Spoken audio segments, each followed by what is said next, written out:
Reborn to the moment I saved Seth Xiao, I ran away without hesitation. In my past life, out of gratitude, Seth Xiao married me, a girl from the countryside. He took me back to the compound and tormented me for a lifetime. This time, the Death Mountain has had its fill, but I completely lost it when I found out my dad had brought him back again. Reborn to the moment I saved the unconscious Seth Xiao, I decisively chose to run away. Life and death are fated, wealth and honor are in heaven's hands.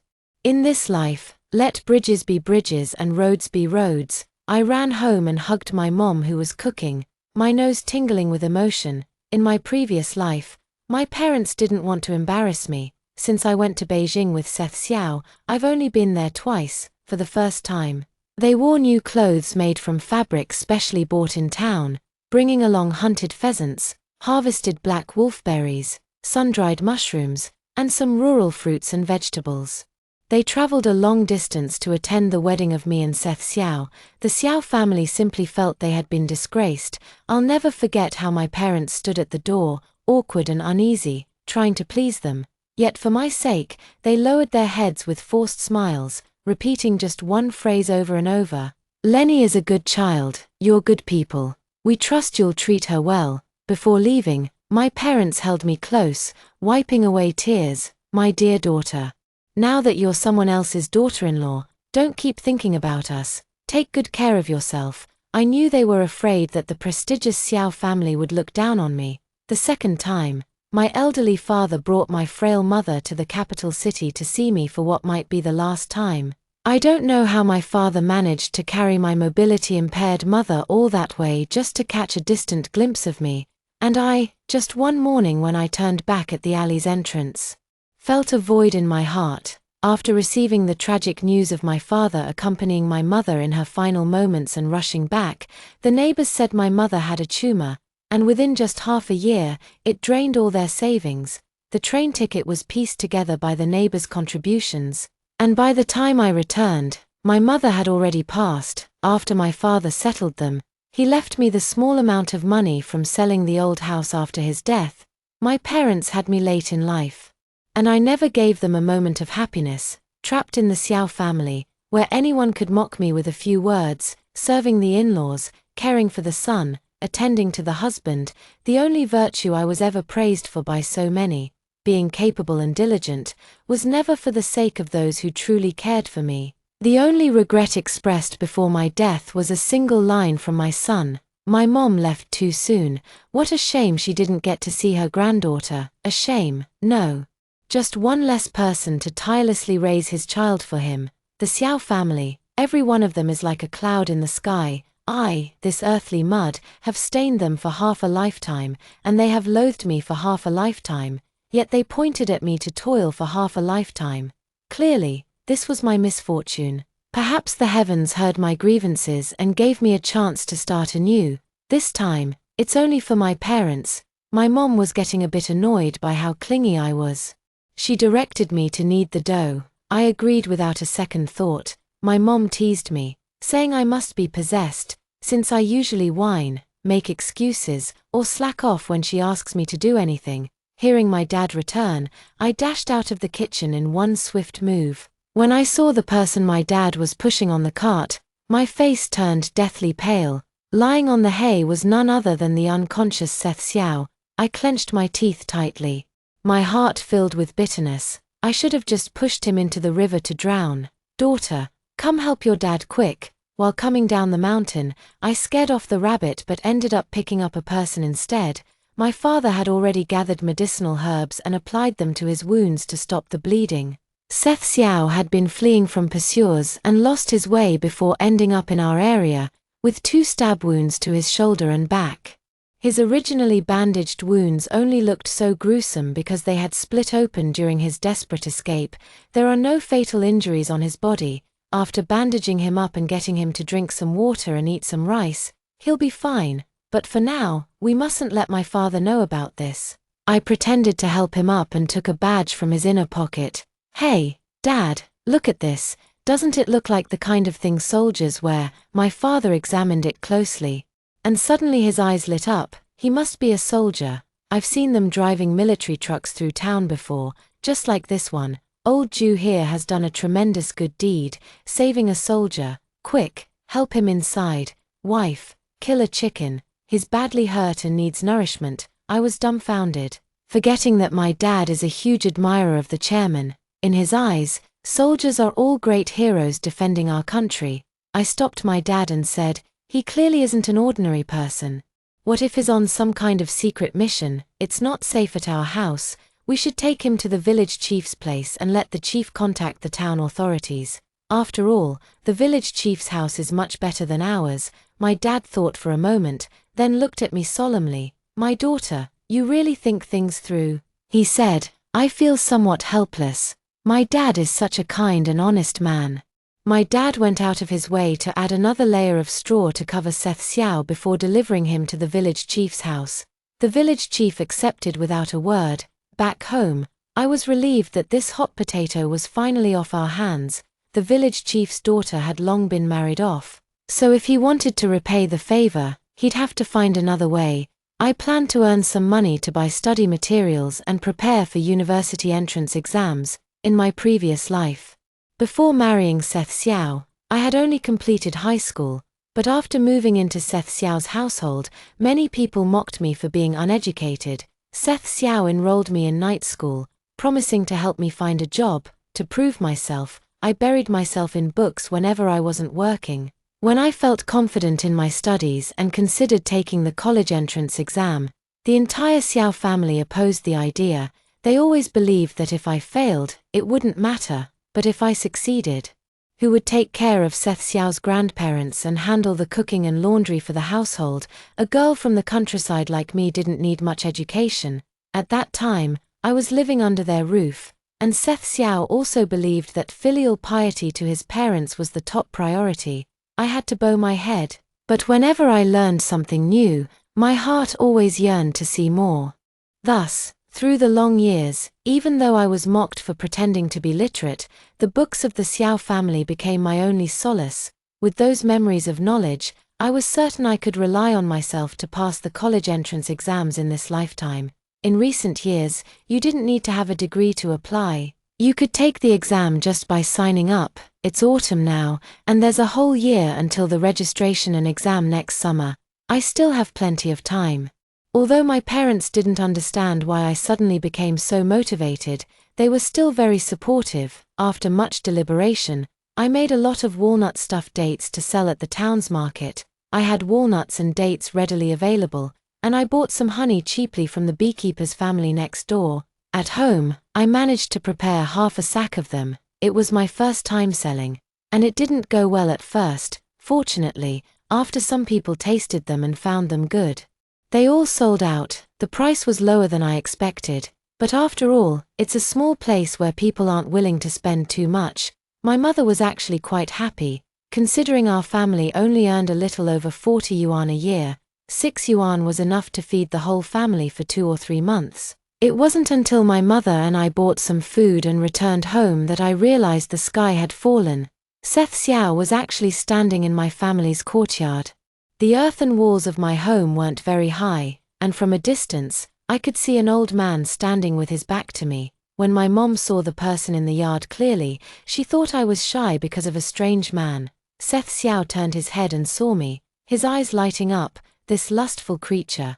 In my past life, it was because of my striking beauty and slightly voluptuous figure. After returning to the compound, many people said I was shameless and had seduced Seth Xiao to enter the Xiao family. It was clearly this man who hit on me. I ignored him and went inside with my things. My dad was plucking a pigeon and excitedly told me he'd shot it to make tonic soup for Officer Xiao. He added that Officer Xiao was so young to already be a leader, and that he was leaving tomorrow. I finally breathed a sigh of relief. In my previous life, he stayed for almost a month before leaving. But this time it was much quicker. The village had many loudspeakers, and the uncles and aunts who saw a man coming to my house were practically itching to come in for a look. I made an excuse about having plans to eat at Lanlan's house next door and left after a brief encounter with Seth Xiao. Only then did I realize that the village chief indeed had no unmarried daughters at home. But upon hearing the news, his married daughter brought her younger sister-in-law from the neighboring village. The sister-in-law took one look at Seth Xiao, handsome and dignified, and insisted on marrying him. Seth Xiao seemed unwilling, and coincidentally, my father happened to pass by. He thanked my dad for visiting our home, so my father brought him back with us, thanking my dad just to have him cook for him. How humiliating is that? I waited until it was almost completely dark before heading home, thinking he would surely be gone by this time. Unexpectedly, I ran into him on the way. Lenny Jew. His voice suddenly emerged from the roadside in the darkness, and I reacted by wanting to run away immediately. I did exactly that, and as soon as I took a step, I stepped on a branch and nearly fell. Seth Xiao quickly reached out and steadied me. After saying thank you, I was about to leave, but Seth Xiao stopped me as I was leaving and asked if I was avoiding him. That may be true, but I can't say it. You're overthinking it. We don't even know each other. It's just that in the countryside, people talk too much, and I don't want others to misunderstand. Seth Xiao seemed half convinced by what I said. Hesitantly, he asked how I found that badge of his. It seems my dad told him everything. The inner pocket of Seth Xiao's clothes has a very secure hidden button, so it's quite a stretch to say it just fell out. I accidentally touched it and took it out to look. What if I was saving a spy? Seth Xiao sensed my impatience but also thought I had a point. These days there really are people who can't be trusted. He offered to walk me home since it was getting dark, but I refused. I've long been accustomed to walking the country roads at night. Seth Xiao left in a hurry this time, but made a special trip to my house before going, saying he was grateful to my dad for bringing me back. If I wanted to take the college entrance exam, he could take me to the capital where there are better resources, and even if I didn't pass, he could help me find a good job. I'm quite certain now. Seth Xiao just thinks I'm pretty. Otherwise, why wouldn't he offer to take the village chief's daughter's sister-in-law with him? I glared at my dad. He might as well just tell him where every penny in our house was hidden. Whether I take the exam or not is still uncertain. I was just casually chatting with my dad, so I won't trouble you all with it. Seth Xiao probably got a bit annoyed by my repeated refusals and didn't say anything more. As expected, the village chief brought up the matter of having him take his daughter's sister-in-law to the capital to find a good job. It wasn't necessarily about forcing her to marry him. Just getting her out of the mountains and married to someone decent would be better than staying there her whole life. These days, a little connection can change one's fate. And no one would pass up such an opportunity, myself included in my past life. Probably after hearing that Seth Xiao had mentioned sending me to the capital, the village chief's daughter couldn't stop gossiping about me. That's how it is in the countryside. Even the smallest family matters can spread like wildfire if you're not careful. My parents are kind-hearted, and when asked, they tend to spill everything without thinking. Seeing that I made money in town, many followed my lead and started making walnut stuffed dates. There's no secret to it. In a small town, when too many people start selling the same thing, it quickly loses its value. These days, nothing seems easy to do. My home is far from town, and other things I try to sell don't do well. Watching me worry all day. Even my parents were puzzled. It's not like we're starving at home. The rural areas in the north are truly isolated, and starting a business there is costly.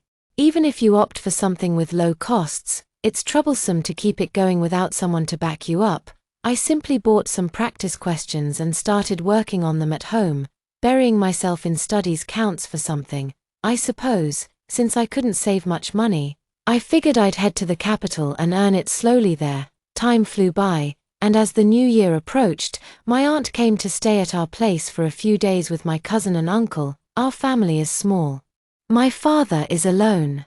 And my mother, at 12, brought my aunt here by chance, boarding a bus with someone without really knowing where they were headed. My aunt finished junior high school and then went out to make her way in the city, where she got married. She comes back to visit us every couple of years.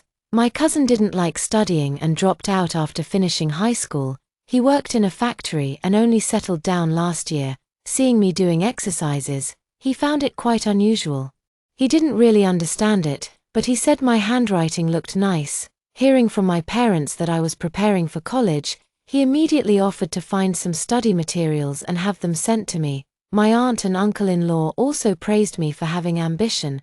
After they left, My cousin's study materials didn't arrive immediately. Instead, Seth Xiao made a grand gesture by sending many supplies to the village. The soldier who drove the car brought a box to our house. Saying it was Seth Xiao's way of thanking my father for saving his life, the box was half filled with study materials, 2 bolts of fabric, some snow cream for the girls, and an envelope. The envelope contained $300, which completely shocked my parents. The letter mentioned making clothes for the new year, and the colors all seemed like ones a woman would prefer. I had no choice but to be wary of Seth Xiao. My dad asked me to write a reply. I wrote, "Thank you, Major Xiao, for your contributions to our village. I will share the study materials with everyone. I sold many of the gifts you sent in town and made quite a bit of money, enough to keep my family secure for many years. We are deeply grateful." I wonder what expression Seth Xiao is showing. Never in my past life was there such a grand spectacle. My father did save him, and his repayment is more than enough. Living without worrying about money is truly blissful. But what's unsettling is that my family seems to be targeted by the villagers. I didn't take it too seriously. When I went to town and saw the submission address for the North Wind literature in the newspaper, I thought I'd give it a try and secretly submitted 2 short stories. To my surprise, I actually received a reply. They were accepted, and I was paid 12 yuan as a fee, encouraging me to submit more. Indeed, big cities are full of opportunities. If you have the ability to make the right connections, money can come your way. So, while continuing my studies, I started writing novels in my spare time and submitting them regularly. My editor heard that I was preparing for college entrance exams and sent me a lot of study materials, even better than those sent by Seth Xiao. My parents don't know how much I've earned. They just think I'm dabbling in small ventures. I'm thinking that once I get into college, after 2 years of study, I'll bring my parents to the capital city, Jing, and have them undergo regular health checkups. I'll work even harder and take advantage of low prices to buy a courtyard house, Seheyuan, and if possible, purchase a few more properties. In a dozen years, I'll be thriving. The news of me aiming for university spread like wildfire in the village. Most gossiped that I was pining for Seth Xiao from back then, planning to go to the capital city to find him. Utter nonsense. Basically, everyone was waiting to see me fail, and sometimes they'd even throw in a few comments when passing by my house. Even my parents were mocked, saying a mouse hole wants to breed a phoenix. Some thought I could make it. A few aunties said I had a seductive look, that I'd hit the jackpot by passing the exam and could marry a high official. Even if I failed, they said, being educated would help me land a good man in town or the county.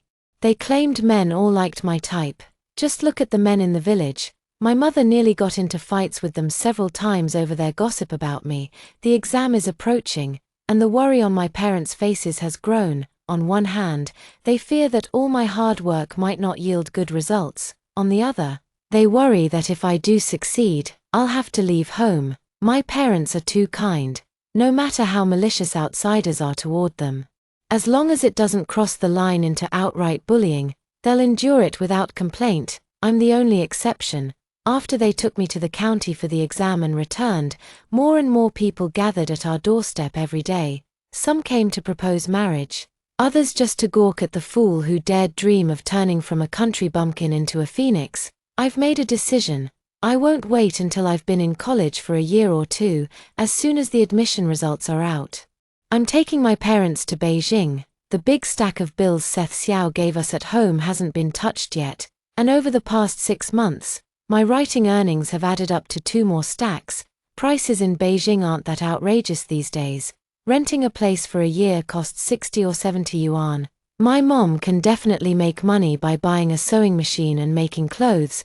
My dad was born to be a chef. At home, he would often tinker with the wild game he hunted, and after going there, he spent 2 years as an apprentice before opening a small restaurant with a couple $100. In a few years, I might even become a rich second generation. After hearing what I said, my parents thought it was pure fantasy. My mom thought any housewife could sew and mend clothes, so no one would buy them. My dad, on the other hand, genuinely believes his cooking is quite good, so much so that villagers often invite him to be the chef at weddings or funerals. But how could his skills compare to those of professional cooks outside the village? I really want to tell my mom that ready-made clothes are already being sold in big cities. I'd like to tell my dad that in my past life, thanks to the Xiao family, I've eaten at many restaurants, and very few could rival his cooking. Besides, given the limited ingredients and seasonings available in the village, his dishes are truly impressive. But if I said any of this, they'd probably think I've lost my mind. I could only hint at it, saying that I'm also good-looking, and if I went to such a faraway place alone and encountered bad people, it would be disastrous. I kept nagging my parents about this for several days, and finally, the results came out. In the entire county, 13 passed the exam, apart from me, who was from the village, 2 were from the town, and the rest were from the county seat. I ranked second, and the news quickly spread throughout the entire county. Because they all attended high school at a proper institution, while I was self-taught, our home has now become the center of attention. My parents finally wavered, because someone in the county expressed interest in arranging a marriage with me, suggesting we could settle the matter before I leave for university if possible. There are even more outrageous demands, like offering a bride price to my family and expecting me to bear a healthy baby boy. In just 2 weeks, I've lost count of how many marriage proposals I've had to turn down. My reputation has started to take a hit. The rumor that I had already been slept with by the previous officer resurfaced, spreading even wider this time, especially among those who had seen me. They were absolutely certain that my figure clearly showed I was no longer a virgin. My parents were so furious they could have grabbed a hammer to smash their mouths, but I knew it would be useless. In an era when information spread only by word of mouth, even if someone called me a seductress, there would be those who believed it. Even the village chief came to our house and asked my father if Seth Xiao had rejected his daughter and sister-in-law because of me. The village chief was one of the few people my father deeply respected, because back when my father was an orphan, the chief's grandfather gave him a meal to eat. But when he saw the village chief giving me a scrutinizing look and immediately concluding that I was no decent girl, my father was thoroughly enraged. These things couldn't hurt me at all, but for my parents, it was a devastating disaster. In fact, in their previous life, my parents were also drowned in their gossip more than once. In his previous life, when Seth Xiao left, he gave my parents 500, and when he married me, the bride price was 1,000. Although later the Xiao family pressured me to save secretly and send money to them, they could still live decently, but the money was either borrowed by this person or that one, and some even climbed over the wall to steal it. My parents had no choice but to swallow their grievances. The villagers turned a blind eye to such matters, sticking together tightly. In just 1 month, what was supposed to be a joyous occasion turned into a situation where my parents were deeply disappointed by the entire village. Plus, with my embellishments, they decided to go to Beijing with me. Even though it went my way, I couldn't be too happy. Once my parents settle in a bit, they'll realize how good Beijing is. There, spreading rumors can be directly reported to the police, and neighbors won't meddle in others' affairs. To find a place, I set off with my parents more than half a month in advance. My parents once again showed that uneasy feeling on the way, but this time I was very happy, because this time it was for a better life for our family. My parents were surprised at how confident and composed I became after stepping out the door. I patted my chest and told them the good days for our family had just begun. We rented a place in a courtyard house not far from Jinghua University. A large room was divided into my parents' bedroom, living room, and kitchen, while a side room became my bedroom, with a small kitchen next door. 6 to 7 yuan a year.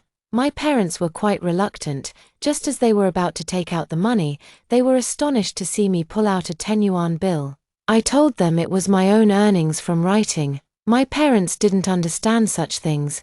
They only knew I had indeed been scribbling and drawing at home all along. I explained to them that the magazine publishing my work was located in the capital city, and that I would earn even more money in the future. After settling in, before my school started, I wanted to first secure stable jobs for my parents. My father's job was easy to find. I went to the Shengjiangshan restaurant, which had just opened around that time as I recalled, and introduced my father. Shengjiangshan restaurant followed a high-end reservation model, with a daily cap on the number of guests they served, ensuring my father wouldn't be overworked. At first, the person in charge didn't agree and even tried to shoo us away. I took out $50 and made a bet with them. If my father's cooking wasn't good, I'd forfeit the money, but if it was delicious, they should consider hiring him as the head chef. My dad blushed and stammered, saying I was joking. He had been a farmer all his life, simply making a living off the land, occasionally cooking for village feasts, and spending his days tending the fields. The restaurant looked extravagantly decorated, so much so that he wouldn't even dare to glance inside when passing by, yet now, he was the guest of honor. I held my dad's hand and asked if he liked the 2 dishes I had just ordered. After a moment's hesitation, he replied with some reluctance, "They're good." He says it with his mouth, but he definitely doesn't think so in his heart. Even a simple cold dish is far better than what he can make. Seeing my confident gaze, my dad finally mustered up the courage to step into the kitchen. Watching my dad's skilled knife work and methodical movements, the person in charge asked if my dad used to be a chef and what his signature dishes were. I said he was kind of a chef. As for his specialties, anything like pheasant, wild boar, wild goose, pigeon, rabbit, or fish, he makes them all delicious. He also brews alcohol, like rice wine, white liquor, and plum wine, all very fragrant. My dad is also quite skilled at making vinegar. Although many people in the village can do it, none can match my dad's skill. They're even less capable of competing. The person in charge was stunned by what I said, but when they saw my dad in action, they still thought I was exaggerating, because apart from his knife skills, my dad didn't even know how to turn on the gas stove. Fortunately, someone taught him, and he picked it up quickly. After tasting it, they immediately decided to hire my dad as the head chef, offering him 45 yuan a month plus bonuses. If he managed to brew liquor, the price would be negotiated separately. My dad was in a daze the whole way home with me. He never imagined that cooking could earn him so much money. In the village, he hadn't realized that cooking was a special skill. His persistence in hunting every now and then and his dedication to making delicious food already put him ahead of many others in this regard.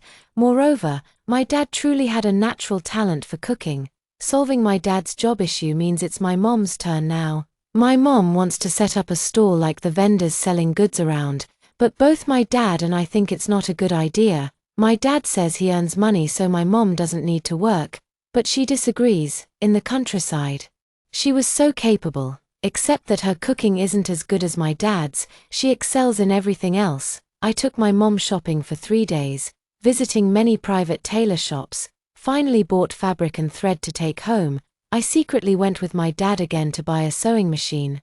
The sewing machine cost 120, and my mom was upset for a long time after finding out the price. My dad was hesitant at first, but when I told him the kyeongsams in the store cost 60 or 70 each, his eyes widened in surprise. He knew my mother's skills well.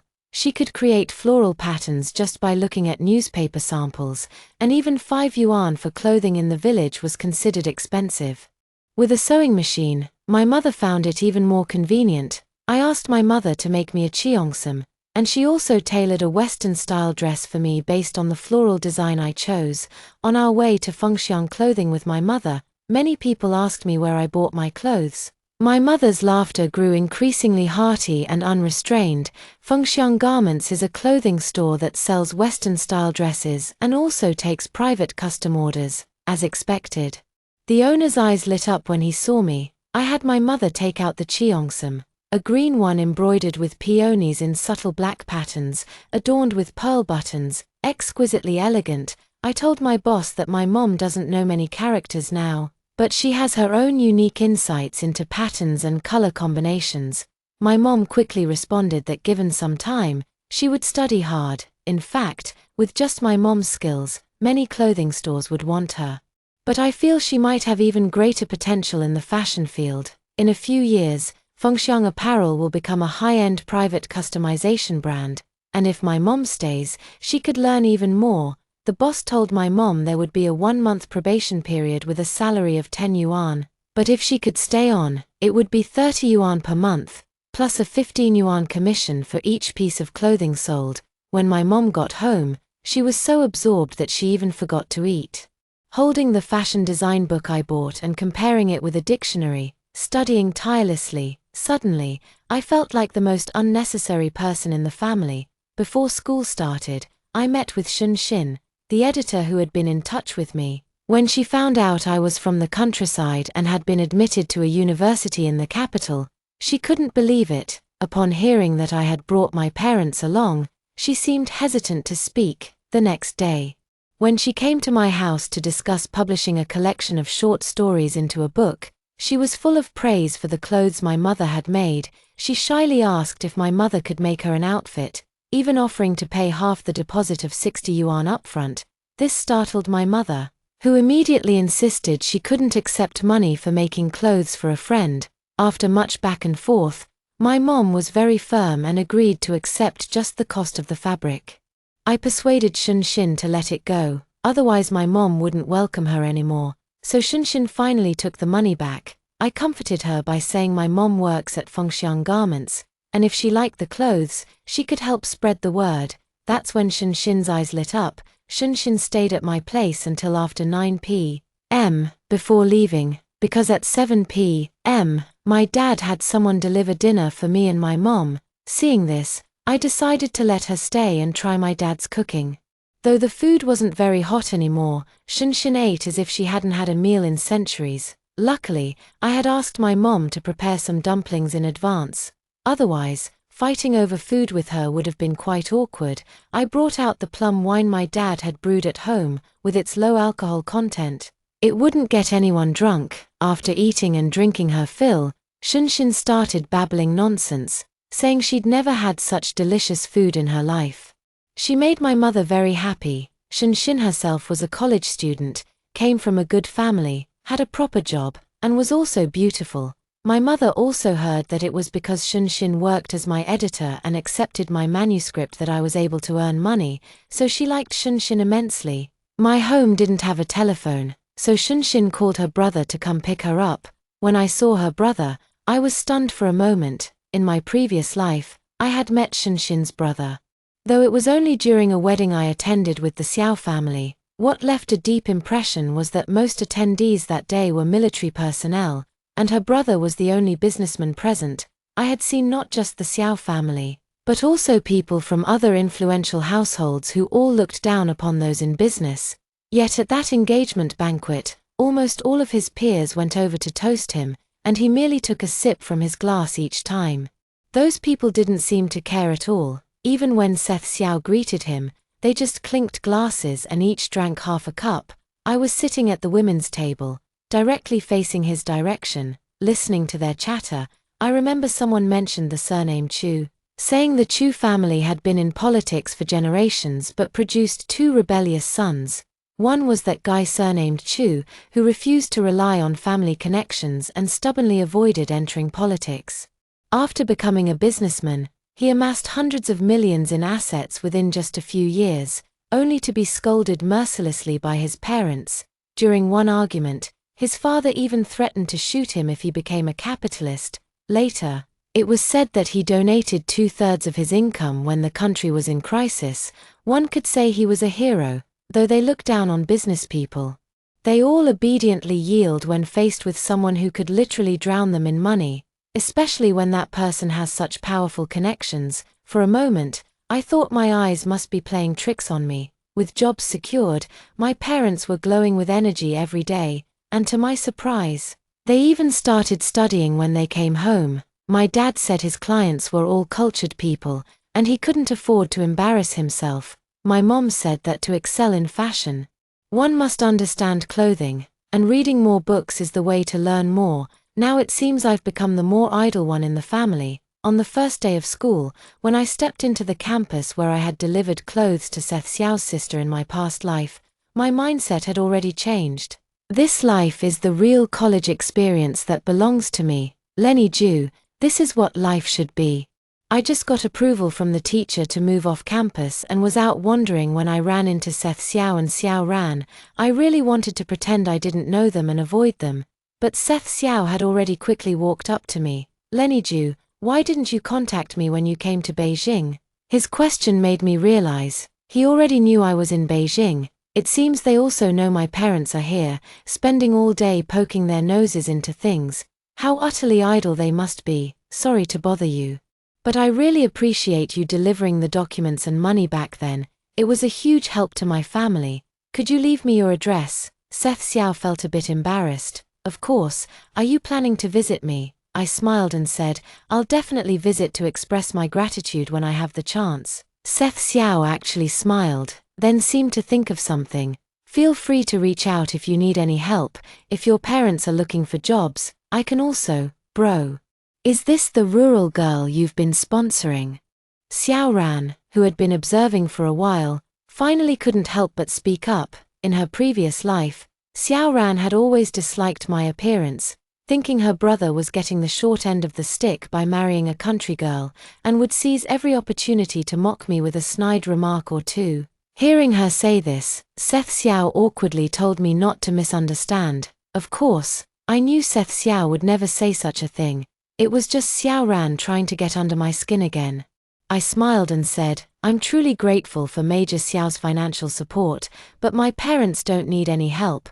They've already found jobs. Could you write down an address for me? Xiao Ran spoke with a sarcastic and unfriendly tone. How pretentious, asking for an address. This is going to be troublesome. Seth Xiao handed me the pen, looking displeased as he told Xiao Ran to shut up, then turned and said his sister was still young and spoiled. I shook my head. It's fine. I have something to take care of, so I'll leave first. Their voices came from behind me. Xiao Ran was making a fuss, saying she would go back and complain that Seth Xiao had scolded her for the sake of a country girl, and that I was dressed provocatively, clearly a seductress who knew how to lure men. Seth Xiao kept telling her to shut up. There's too much going on, and it slipped my mind that Xiao Ran is also starting school this year. I need to return Seth Xiao's money as soon as possible. Otherwise, who knows what trouble Xiao Ran might cause. Campus life is wonderful, and the courses are relatively easy for me. Being around a bunch of young people has also improved my mindset. At first, my classmates had some prejudice when they saw my appearance and heard I was from the countryside. Over time, they learned that I had brought my parents to the capital city and felt a bit sorry for me. But seeing me dressed so elegantly like a young lady made them feel somewhat uneasy. These feelings gradually faded with daily interactions, and I even became their confidant. There's no payment for the manuscript yet. It won't come until next month. Right now, I only have a little over 400 on hand. I plan to gather 600 to return to Seth Xiao for the initial 300 and materials he gave me, ensuring it's no less than that amount. Earning 10 or 20 bucks is easy, but making 1 or 200 is indeed a bit challenging. When Shenxin came to see me, I asked her if she knew any quick ways to make money. She asked me why, as a student with parents now earning salaries, I was in such a hurry to get so much money. I explained the matter about Seth Xiao to her, and Shenxin frowned as she listened. Are these Xiao siblings out of their minds? Even if it were thousands or tens of thousands, it's only right since your father saved his life, and with such a small amount, he dares to call it sponsoring you. I tried to calm her down. It was his sister who said it. She probably thinks I'm from the countryside and might have ulterior motives toward her brother. Just try to understand. Shenxin rolled her eyes. I don't get it. You're this good-looking, this talented, and your parents are just as amazing. How could you not be good enough for a soldier? You're way out of his league. Okay. Shenxin gestured at my figure and then at my face. She didn't seem to know anyone with the surname Xiao. So I explained that the Xiao family was from a military compound, so it made sense they cared about background. But the more Shenxin complained, the more worked up she got. It wasn't until the end that she realized. Seth Xiao had given me 300, and with all those things, it wasn't worth much anyway. What did I have to worry about? I feel like I didn't explain it clearly to her just now. I said I wanted to quickly earn 300 to 500, or even a small thousand. To pay back the remaining money to Seth Xiao and do some other things. Shenxin slapped her thigh and said, What's the big deal about 1,000? I'll lend you 2,000. How about that? Now I feel like my guess wasn't wrong. Shenxin is even more of a rich girl than I imagined. The corner of my mouth twitched. I did want to pay it back. But I wanted to earn it myself. It wasn't anything absolutely necessary anyway. Shunshin studied my face. Then suddenly seemed to remember something and mysteriously said she'd keep an eye out for me. I told her not to take it too seriously. I was just grasping at straws a bit. Mostly, I kept feeling like Xiao Ran was a ticking bomb waiting to cause trouble for me. 1. Shunshin and others were waiting at the school gate to pull me into the car when I saw the person sitting in the front seat. My head was buzzing. It was exactly as I had guessed. The siblings had different surnames. One following their fathers and the other their mothers. In short, I've latched onto a powerful connection, a very influential one at that. Shunshin's brother is named Eli Zhu, which doesn't seem like a name given by the same parents at all. Shunshin explained that her brother was married by their great-grandfather. And when she came out, it wasn't her turn yet.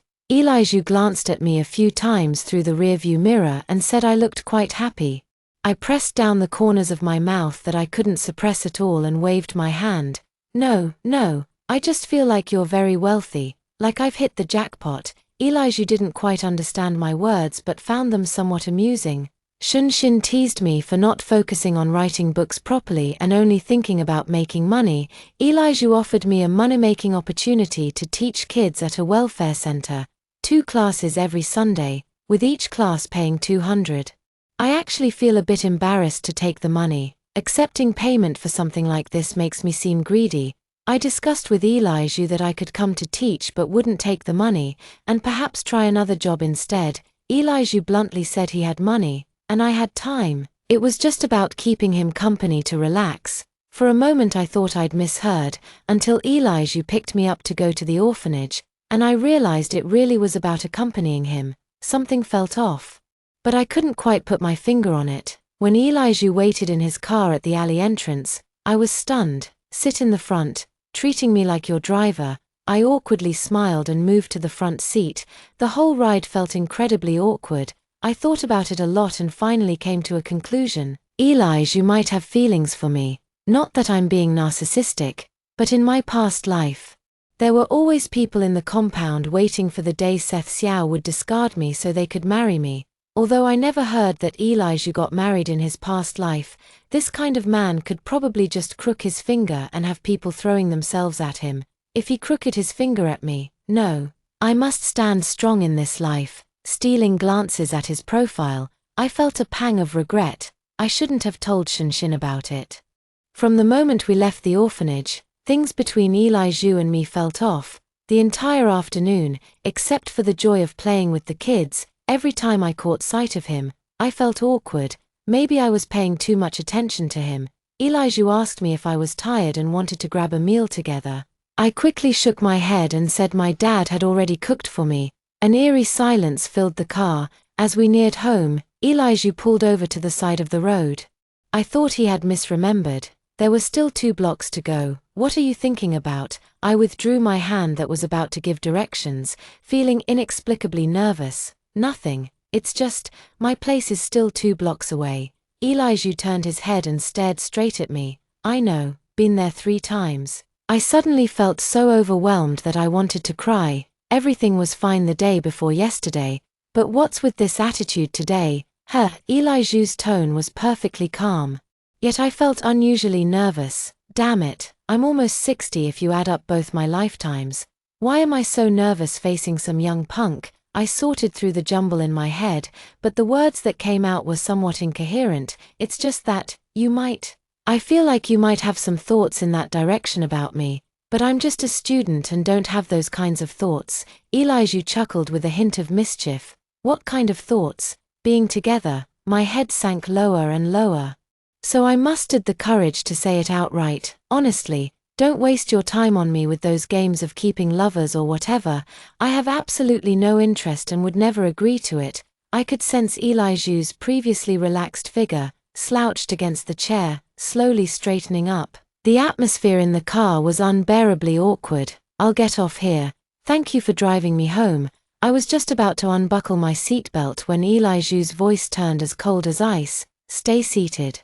I'll take you back. When the car reached the entrance of the alley, I thanked him once again. Eli Zhu remained silent, leaving me no choice but to walk away in frustration. The car kept its lights on until I entered the courtyard gate before starting. What's worse is that I actually dreamed of Elijah at night. And he made me kneel at his feet, saying I didn't know what was good for me. When I woke up, it all just felt absurd. When Shin came to deliver money to me, she couldn't stop complaining about her brother. He came back yesterday with a sour face and ignored everyone. At lunch, he kept a straight face and didn't say a word. When his dad asked him something, he brushed him off, which made his dad so angry that he whipped him with a belt. My heart skipped a beat when I heard this. His dad was really too harsh. Shin sighed helplessly. Her dad was indeed tough, but her brother had always been stubborn since childhood. Sometimes he was truly infuriating, refusing to yield even a little. Originally, his father was already angry about them, one becoming a businessman and the other running a magazine. Fortunately, Shin was a girl, which made it slightly better. Elijah was the one his father grew more and more furious with. When Elijah was in a good mood, the two could still talk properly, but if he was in a bad mood, he'd ignore everyone. If both were in a bad mood, Elijah was sure to get beaten. The most infuriating part was that after getting beaten, he'd still be there saying, "Go ahead, kill me if you can." Shin's mother cried in anger before the matter finally settled down. I felt really upset inside. That was indeed a bit too harsh. "Did you just say the magazine belongs to you?" Shin blinked. "Didn't I tell you?" "Oh well, it's not important," I gasped. No wonder she's so free all day, beautiful, knowledgeable, progressive-minded, and full of drive. I could never match her in this lifetime, but having such a friend is truly a blessing. I always felt a bit awkward about taking that 400 yuan salary, but Shin said she was just passing it along and told me to take any issues up with her brother. I thought, forget it, it's too awkward. Elijah might be a little angry because of me. It must be somewhat embarrassing for him to be exposed without saying anything. Forget it, it's better not to meet again in the future. I'll find other ways to make some money myself. I put the money in an envelope and mailed it to Seth Xiao at school, expressing my gratitude once again in the letter. In case anything happens in the future, there's no need to bring up this favor again. Life had been unusually peaceful for a while. And apart from my studies, I devoted almost all my time to the new novel I was writing. Occasionally, there were small ripples in my daily life, on campus. While walking to the classroom with my classmates, I unexpectedly ran into Xiao Ran, and the girl holding her arm deliberately spoke loudly about how some country girls had no shame, dreaming of seducing men to climb the social ladder and become phoenixes.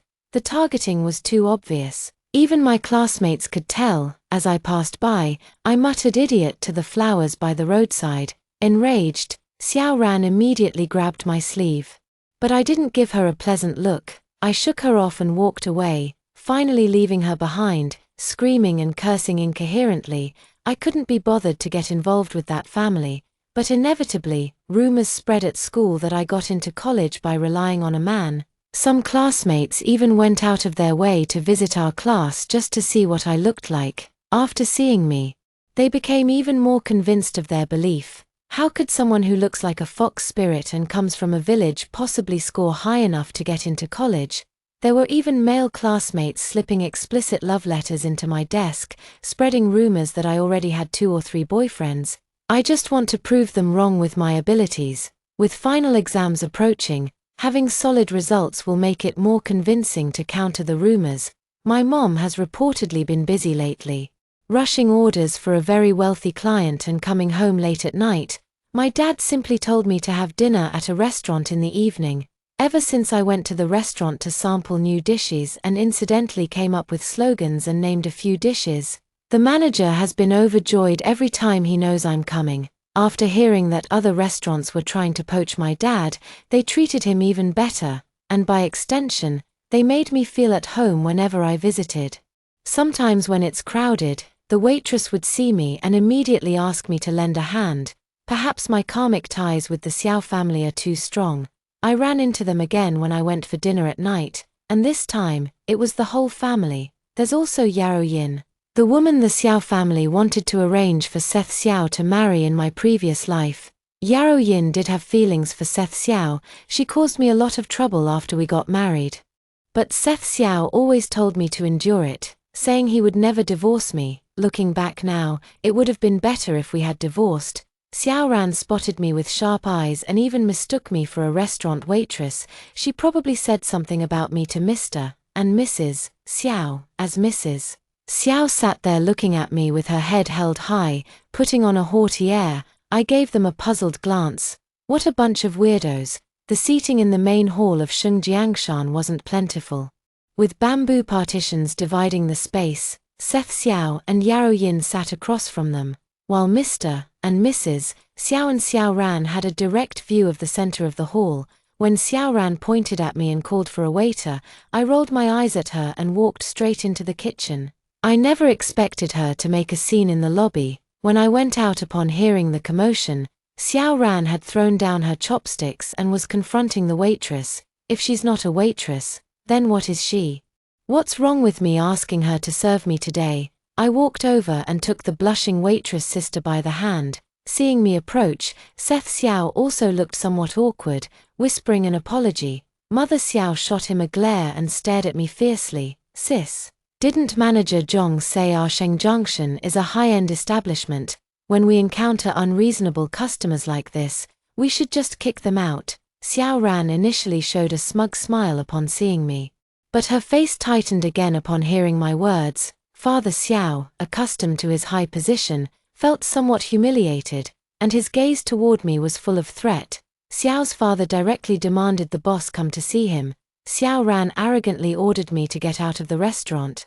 Upon hearing from the waiter that I wasn't actually a staff member but had come to find my dad, he then arrogantly demanded that my dad leave too. General Xiao is truly impressive, using his high-ranking position to bully civilians at will, even bringing his family along. As the mocking voices of Xiao Ran and Xiao's mother grew increasingly offensive, I decided not to hold back any longer. To catch the ringleader first is the way to quell a riot. If they wanted to make trouble, then let's make it big. The previously noisy and chattering customers around us fell silent upon hearing me mention there was a division commander present. In an instant, we became the center of attention. Mr. Xiao froze for a moment, his gaze turning icy as he looked at me. Young lady, it's best to mind your words. The consequences of casually labeling others are not something you can bear. I sneered. Division Commander Xiao, is that a threat? Too bad I have a clear conscience and fear no knock at midnight. Xiao Ran was still seething with anger, and when I mentioned calling the police, she looked as if she could tear me apart. You country bumpkin.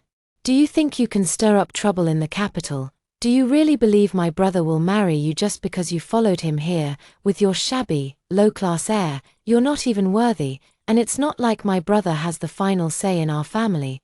Don't even dream of it. Enough. Seth Xiao, who had been silent until now, sharply cut her off and apologized to me. I'm sorry, my sister has been spoiled. Please don't take it to heart.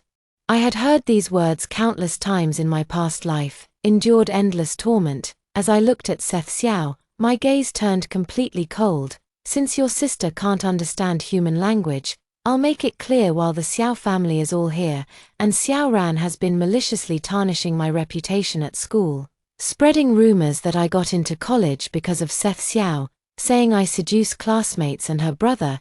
It has seriously damaged my reputation. After the exams, I will report to the police and let them properly judge what crime slander and defamation constitute.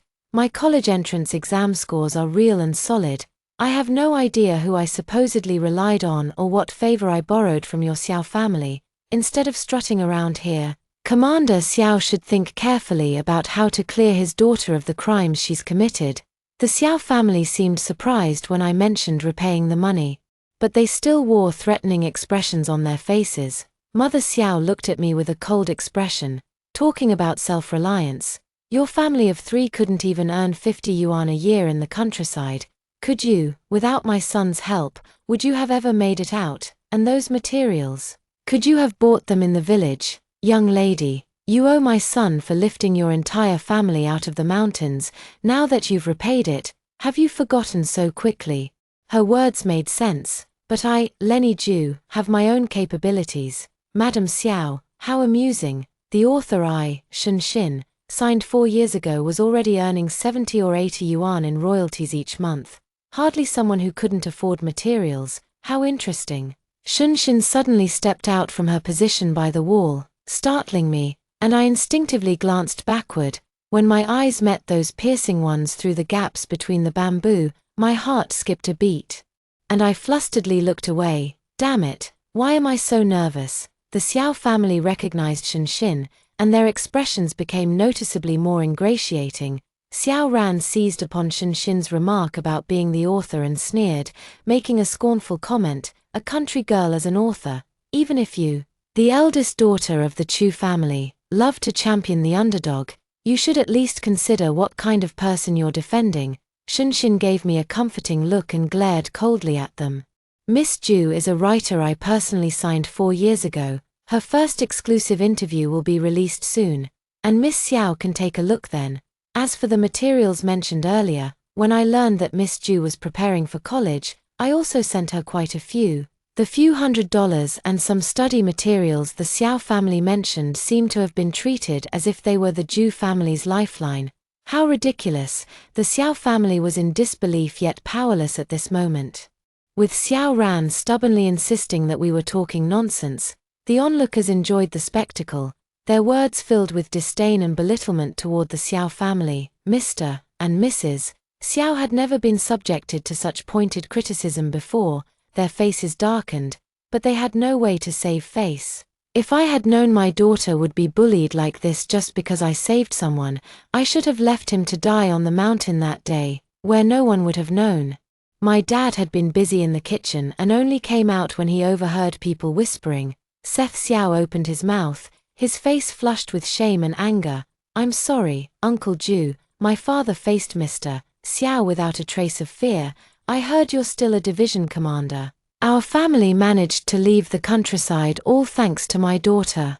If we've made something of ourselves, it's by our own efforts and has nothing to do with your Xiao family.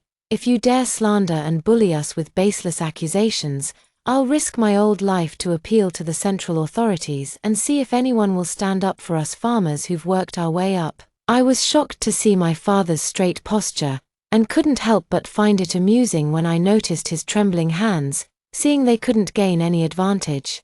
The Xiao family realized further commotion might lead to negative consequences, so Mr. Xiao demanded Xiao Ran apologize to me. After much hesitation, Xiao Ran reluctantly muttered an apology, though the look in her eyes seemed like she wanted to kill me. "Save it for the police station. As for the rumors spread at school, I will absolutely pursue this matter further." I finished speaking and left, with the Xiao family members all wearing different expressions of displeasure. Miss Yao, however, sat in the corner watching me the whole time, behaving just like Xiao Ran. Shunshin and I stepped outside, but she asked me to wait. Shortly after, she went back inside and came out with her bag and Eli Zhu. Shunshin suddenly remembered she had something to do and ran off, leaving Eli Zhu and me staring at each other in silence. "Let's go. I'll walk you back." It suddenly occurred to me that I had come to eat, so I made an excuse that I needed to go back to get my meal. It wasn't far, and I could go home by myself later. Eli Zhu grabbed my arm. "I have something to say, let me treat you to something else." My heart was pounding. What could we possibly have to discuss? I had already asked Shunshin to relay to him that I would check out the orphanage matter myself when I had time, and there was no need for him to substitute teach. Sitting in the hot pot restaurant, I still hadn't fully regained my composure. My mind was a complete mess when I agreed to come here. When Eli Zhu got straight to the point and said he wanted to pursue me, my brain completely froze. When he earnestly explained that this would be a serious relationship focused solely on each other, with marriage as the goal, I absent-mindedly shoved a piece of undercooked, peppercorn-laden meat into my mouth. The spice made me cough uncontrollably. "Spit it out, Tilda." When Eli Zhu worriedly reached out to place his hand under my chin, I felt my flushed face was hot enough to fry an egg. In a panic, I grabbed some paper and spat onto it. Eli Zhu didn't seem embarrassed at all and even handed me some water. I was deeply shocked. Was this really the same germaphobe Shunshin had described? Does he actually like me? After hesitating for a long time, I finally said we weren't a good match. Little did I know those words would later become something that made me tremble with fear whenever I heard them. Ever since that dinner, Eli Zhu started making a grand show of bringing his friends to see me. He even took his family to Shengzhongshan for meals and had his mother make clothes there. He frequently sends things to my home. Shunshin also became his advocate. Shunshin told me that after she relayed my message following that visit to the welfare home, Eli Zhu secretly inquired all about my family and often went to Shengzhongshan instead of eating at home. She had already figured out back then that her brother had feelings for me. Shunshin also mentioned that Eli Zhu, who usually avoids trouble, took the initiative to gather study materials and arrange for someone to mail them to me when he heard she wanted to send me some. From the very beginning, it seemed like fate had brought us together. I couldn't resist having a handsome guy who treated me so well constantly by my side. When I agreed to give us a try, Eli Zhu said the first time he saw me, in the dim light, he only noticed my great figure. The second time, he thought I was beautiful. The third time, he found me cute and a little infuriating. By the fourth time he saw me at the restaurant, he was certain I was his. I find his description utterly absurd, but when I turned to meet his determined and fiery gaze, I still shut my mouth. He's bewitching me, and I love it. Seth Xiao somehow found out where I live. When I saw him at my doorstep, he seemed momentarily dazed. He asked me why I always seemed to dislike him. I told him to tone down the narcissism a bit. Seth Xiao apologized to his sister and me, and also said he felt something different about me from the first time we met. Unfortunately, Eli Zhu cut him off directly. Eli Zhu kept staring as he led me away. Xiao Ran was directly reported to the police by me and arrested. At first, she refused to apologize, but after hearing that her father wouldn't intervene and she might face jail time, she tearfully and reluctantly gave a public apology with her real name over the school broadcast. After that, whenever we occasionally crossed paths at school, she would glare at me and avoid me. But once, she couldn't hold back and ran over to say, Eli Zhu will dump you sooner or later, there's no way you'll get married, before walking away as if she had vented her anger. I wonder what expression she had when we held our wedding right after graduation. Probably furious. It's true that thanks to Eli Zhu, the Xiao family didn't dare to secretly cause me any trouble, saving me a lot of hassle. Shunshin told me that the reason Xiao Ran couldn't stand me back then might have been because Seth Xiao said he wanted to marry me, which made the Xiao family hold such a strong grudge against me. However, she only heard it from others and isn't entirely sure about the details. But I do know that each member of the Xiao family has their own unique brand of madness. On the wedding day, Seth Xiao came up to me again and said he still believed I was his true love. Eli Zhu almost had him thrown into the river on the spot. My past life seems like a dream, and the happiness of this life often moves me deeply, except when Eli Zhu forces me to ask if it's appropriate every time in bed. I feel utterly ashamed and wish I could play dead.